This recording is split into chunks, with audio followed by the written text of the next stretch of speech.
ഓം നമോ ഭഗവതേ വാസുദേവായ. ശ്രീ ഗുരുവായൂരപ്പാ ശരണം. ശുക്ലാംബരധരം വിഷ്ണും ശശിവർണം ചതുർഭുജം പ്രസന്നവദനം ധ്യായേത് സർവവിഘ്നോപശാന്തയേ. പീതാംബരം കരവിരാജിത ശംഖചക്രകൗമോദഗീ സരസിജം കരുണാസമുദ്രം രാധാസഹായമതിസുന്ദരമന്ദഹാസം വാതാലയേശമനിശം ഹൃദി ഭാവയാമി. മൂകം കരോതി വാചാലം പങ്കും ലംഘയതേ ഗിരിം യത്കൃപാതമഹം വന്ദേ പരമാനന്ദമാധവം. വന്ദേ നന്ദവ്രജസ്ത്രീണാം പാദരേണുമഭീക്ഷ്ണശ യാസാം ഹരികഥോദ്ഗീതം പുനാതി ഭുവനത്രയം.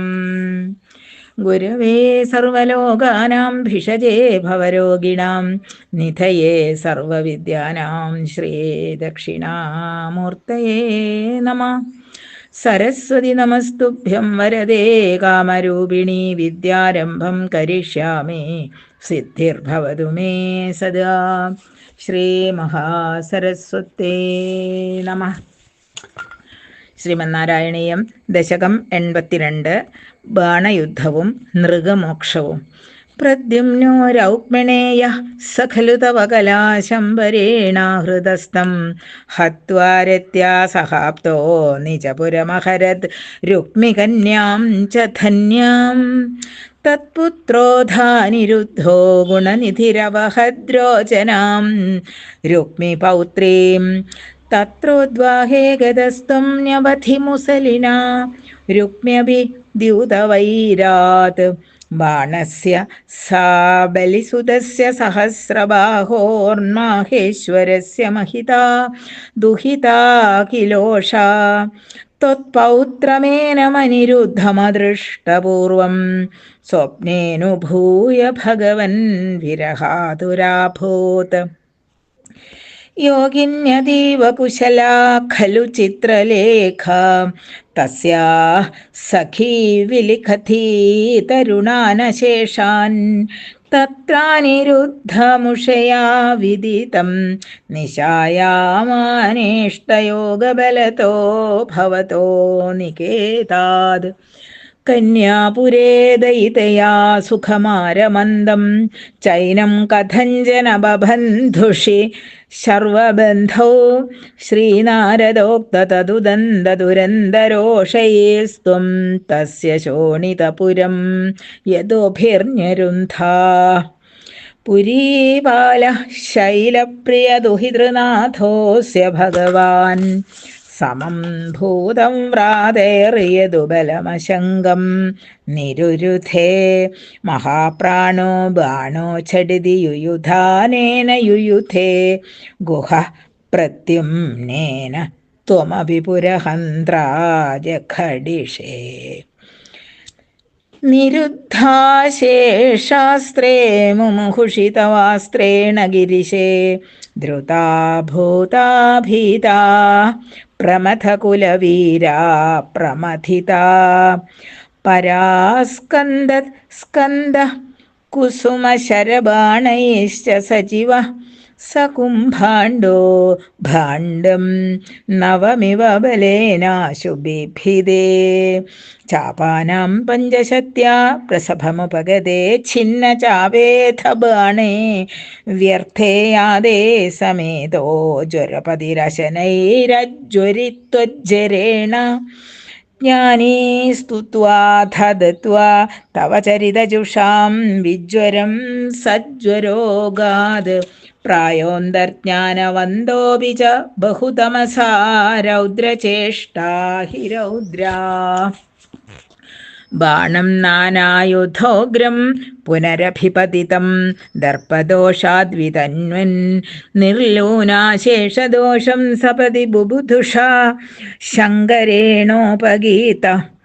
തദ്വാചാശിഷ്ടബാഹുദ്വിതയമുഭയതോ നിർഭയം തത്പ്രിയം തം മുക്ത്വാ തദ്ദത്തമാനോ നിജപുരമഗമഃ സാനിരുദ്ധഃ സഹോഷ. മുഹുസ്താവച്ഛക്രം വരുണമജയോ നന്ദഹരിണി യമം ബാലാനീതൗ ദവദഹനപാനേ നിലസഖം വിധിം വത്സസ്തേയേ ഗിരിശമിഹ ബാണസ്യ സമരേ വിഭോ വിശ്യോത്കർഷി തദയമവതാരോ ജയതി തേ ദ്വിജരുഷാ കൃകലാസവപുർധരം നൃഗനൃപം ത്രിദിവാലയമാപയൻ നിജജനെ ദ്വിജഭക്തിമനുത്തമാമുപദിശൻ പവനേശ്വര പാഹി മാം. സർവത്ര ഗോവിന്ദനാമസങ്കീർത്തനം. ഗോവിന്ദ ഗോവിന്ദ. ശ്രീ ഗുരുവായൂരപ്പ ശരണം. ഓ നമോ ഭഗവതേ വാസുദേവായ. ശ്രീമന്നാരായണീയം ദശകം 82 ബാണയുദ്ധവും നൃഗമോക്ഷവും ആണ് വിവരിക്കുന്നത്. ഭഗവാന്റെ അംശഭൂതനും രുക്മിണീപുത്രനുമായ പ്രദ്യുമ്നൻ ശംബരനാൽ അപഹരിക്കപ്പെട്ടു.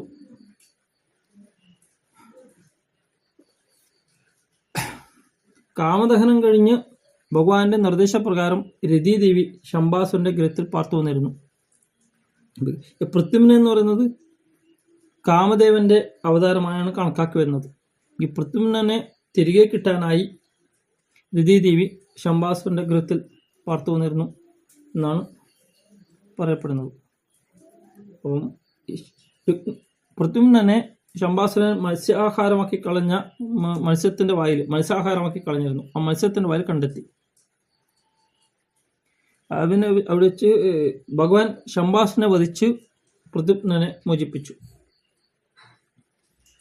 രതീദേവിയായിട്ട് ദ്വാരകയിലേക്ക് മടങ്ങി. കൂട്ടത്തിൽ രുക്മിണിയുടെ പുത്രിയായ രുക്മവതിയെ പ്രദ്യുമ്നായി അപഹരിച്ചു കൊണ്ടുവരികയും ചെയ്തു.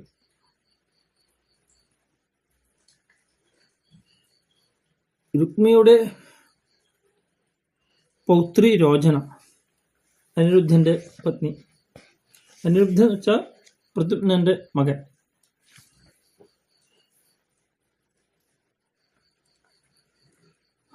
അനിരുദ്ധനും ബാണാസുരന്റെ പുത്രിയായ ഉഷയും തമ്മിലുള്ള അനുരാഗത്തെയാണ് ഇനി വിവരിക്കുന്നത്. ബലിപുത്രനും ശിവഭക്തനും 1000 കൈകളുള്ളവനുമായ ബാണാസുരന്റെ പുത്രിയായ ഉഷ സ്വപ്നത്തിൽ അനിരുദ്ധനെ അനുഭവിച്ചു. എന്നിട്ട് ആ വിയോഗം കൊണ്ട് കിട്ടാനുള്ള ഒരു മനോദുഃഖത്തിൽ മുഴുകി. ഉഷയുടെ തോഴിയാണ് ചിത്രരേഖ. അപ്പോൾ യോഗബലമൊക്കെയുള്ള ഒരു സ്ത്രീയാണ്. അവള് ഈ അനിരുദ്ധനെ കണ്ടെത്താനായിട്ട് യോഗ്യരായ യുവാക്കളെ ഇവിടെ മുഴുവൻ ചിത്രവും വരച്ച് ഉഷയെ കാണിച്ചു. അതിൽ നിന്നും ഉഷ അനിരുദ്ധനെ കണ്ടെത്തി. അപ്പോൾ ഈ അനിരുദ്ധൻ ദ്വാരകയിലാണ് വസിക്കുന്നതെന്ന് മനസ്സിലാക്കി ഉഷ യോഗബലം കൊണ്ട് ഈ ചിത്രലേഖ അനിരുദ്ധനെ ഉഷയ്ക്കു നൽകി എന്ന് പറയപ്പെടുന്നു. അങ്ങനെ കന്യാഗൃഹത്തിൽ പ്രിയതമയോടുകൂടി സുഖിച്ചു വസിക്കുന്ന അനിരുദ്ധനെ ശിവഭക്തനായ ബാണൻ പിടിച്ചു തടവിലാക്കി. ബാണാസുരന്റെ മകളാണല്ലോ ഉഷ. ഈ വിവരം നാരദൻ വന്ന് ഭഗവാനോട് ഉണർത്തിച്ചു. ഈ വിവരം കേട്ട് കോപിഷ്ഠനായ ഭഗവാൻ യാദവ ഭടന്മാരോടുകൂടി ബാണാസുരന്റെ കൊട്ടാരമായ ശോണിതപുരം വളഞ്ഞു. ബാണാസുരന്റെ കോട്ട കാക്കുന്നത് ഭഗവാൻ ശിവനാണ്. അപ്പോൾ ബാണാസുരന്റെ രക്ഷയ്ക്കായി ഭഗവാൻ ഭൂതഗണങ്ങളോടുകൂടി യാദവന്മാരുടെ സൈന്യത്തെ തടഞ്ഞു. ബലശാലിയായ ബാണൻ വേഗത്തിൽ തന്നെ സാത്വികയോട് യുദ്ധം ചെയ്തു. അതേസമയം സുബ്രഹ്മണ്യൻ പ്രദ്യുമ്നോടും ഭഗവാൻ പരമേശ്വരനോടും യുദ്ധം ചെയ്തു. യുദ്ധം എന്നതിന് പകരം ശൈവ വൈഷ്ണവ ശക്തികളുടെ സമഗ്രമായൊരു കൂടിച്ചേരൽ, അതാണ് ജഗഡിഷേ എന്ന പദം കൊണ്ടാണ് ഇവിടെ സൂചിപ്പിക്കുന്നത്. അപ്പോൾ യുദ്ധമല്ല, ഒരു മഹത്തായ ഒരു സംഗമം, ഒരു ഒത്തുചേരൽ, ശൈവ വൈഷ്ണവ തേജസ്സുകളുടെ ഒത്തുചേരൽ ആയിട്ടാണ് ഇവിടെ വിവരിക്കുന്നത്. ശിവന്റെ അസ്ത്രങ്ങളെല്ലാം ഭഗവാൻ തടഞ്ഞതിന് ശേഷം ഭഗവാന്റെ മോഹനാസ്ത്രമേറ്റ് ബോധങ്ങൾ ഓടിപ്പോയി.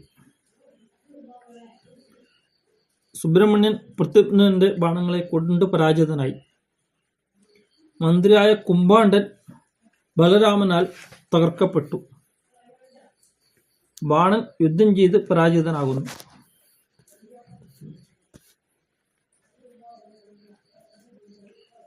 അനന്തരം ബാണൻ 500 വില്ലുമായി ഊക്കോടെ വന്ന് ഭഗവാനോട് എതിർത്തു. ആ വില്ലെല്ലാം മുറിഞ്ഞ് സമയത്ത് ശിവജ്വരം വിഷ്ണുജ്വരത്താൽ, അതിനുശേഷം ആണ് ശിവജ്വരം ഏറ്റുമുട്ടി വിഷ്ണുജ്വരത്തോട്. ആ വിഷ്ണുജ്വരത്താൽ ശിവജ്വരം തപിക്കപ്പെട്ടു, സമാധാനിക്കപ്പെട്ടു എന്നാണ് പറയുന്നത്. അങ്ങനെ തപിപ്പിക്കപ്പെട്ടപ്പോൾ ജ്ഞാനിയായി തീർന്ന ആ ശിവജ്വരം നിന്തിരുവേടിയെ പ്രകീർത്തിച്ചു കൊണ്ട് ഇപ്രകാരം പറഞ്ഞു: ഭഗവത്കഥ പരിചയിക്കുന്നവർക്ക് ശിവജ്വരം ബാധിക്കില്ലെന്ന് അനുഗ്രഹിച്ചിട്ട് പോയി. അകത്ത അറിവുണ്ടെങ്കിലും രുദ്രഭാഷകന്മാർ തമോ ഗുണം അധികരിച്ചവരാണ്. അതിനാൽ തന്നെ അവർ മിക്കവാറും ക്രൂരകർമാക്കളുമായിട്ടാണ് ഗണിക്കപ്പെടുന്നത്. ഈ അഹങ്കാരം ശമിക്കുമ്പോഴാണ് അവയിൽ സത്വഗുണം തെളിയുന്നതും അന്നേരം ജ്ഞാനം പ്രകാശിക്കപ്പെടുന്നതും.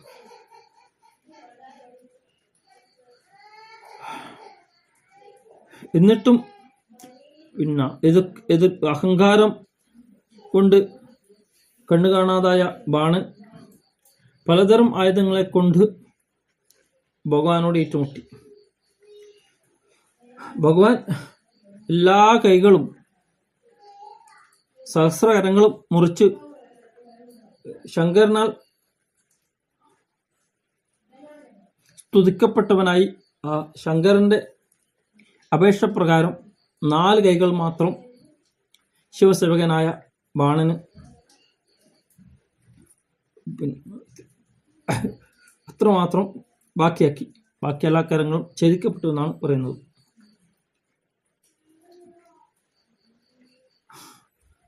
നിന്തിരുവടി ബാണനാൽ ബഹുമാനിതനായി. അനിരുദ്ധ, ഉഷ ഇവയോട് ചേർന്ന്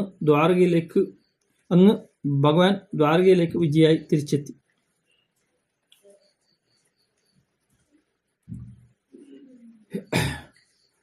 അപ്പം ഇവിടെ ഭഗവാൻ ശ്രീ പരമേശ്വരനെ ജയിച്ചു എന്നാണ് പറയപ്പെടുന്നത്.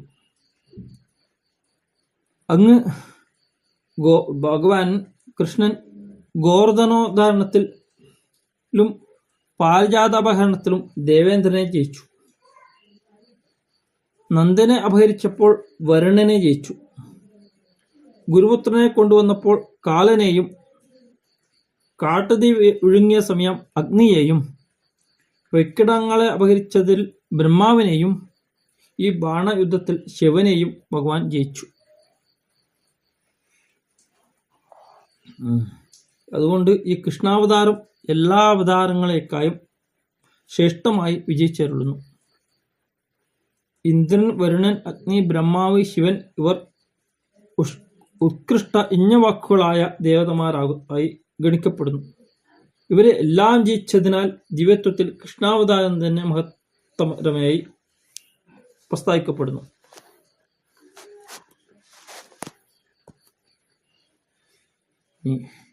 നൃഗമോക്ഷത്തിന്റെ കഥയാണ് പറയുന്നത്. ബ്രാഹ്മണ കോപം മൂലം ഓന്തിന്റെ ആകൃതിയായി തീർന്ന നൃഗമഹാരാജാവിനെ ഭഗവാൻ സ്വർഗത്തിലേക്ക് പറഞ്ഞയച്ചു എന്ന് പറയപ്പെടുന്നതായി പറയുന്നു. വെച്ച് തൻ്റെ ആൾക്കാർക്ക് ബ്രാഹ്മണ ഭക്തിയുടെ മഹനീയത വ്യക്തമായി ഉപദേശിച്ച നിന്തിരുവടി ശ്രീ ഗുരുവായൂരപ്പ രക്ഷിക്കണേ എന്ന് മേൽപ്പത്തൂർ അപേക്ഷിക്കുന്നു.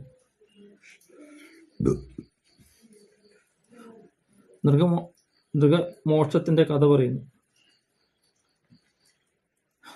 നൃഗൻ എന്ന ദാനശീലനായ രാജാവ് ഒരു ബ്രാഹ്മണന്റെ പശു കൂട്ടത്തിൽപ്പെട്ടതറിയാതെ തൻ്റെ പശുക്കളെ മറ്റൊരു ബ്രാഹ്മണന് ദാനം ചെയ്തു. ആ പാപത്തിൻ്റെ ഫലമായി രാജാവ് ഒരു ഓന്തായി തീരട്ടെ എന്ന് ആ ബ്രാഹ്മണൻ ശപിച്ചു.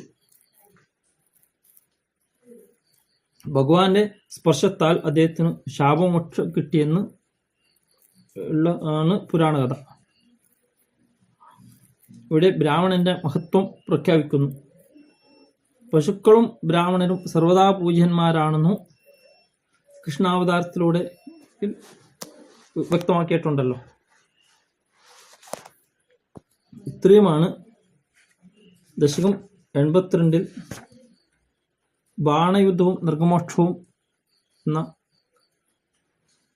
അധ്യായത്തിൽ എന്ന ദശകത്തിൽ വിവരിക്കുന്നത്. നമോ ഗോദേ വാസുദേവായ. കായേന വാചാ മനസേന്ദ്രിയർവാ അനുസൃതസ്വഭാവാത് കരോമി യദ്യൽ സകലം പരസ്മൈ ശ്രീനാരായണായേതി സമർപ്പയാമി. നാരായണ നാരായണ.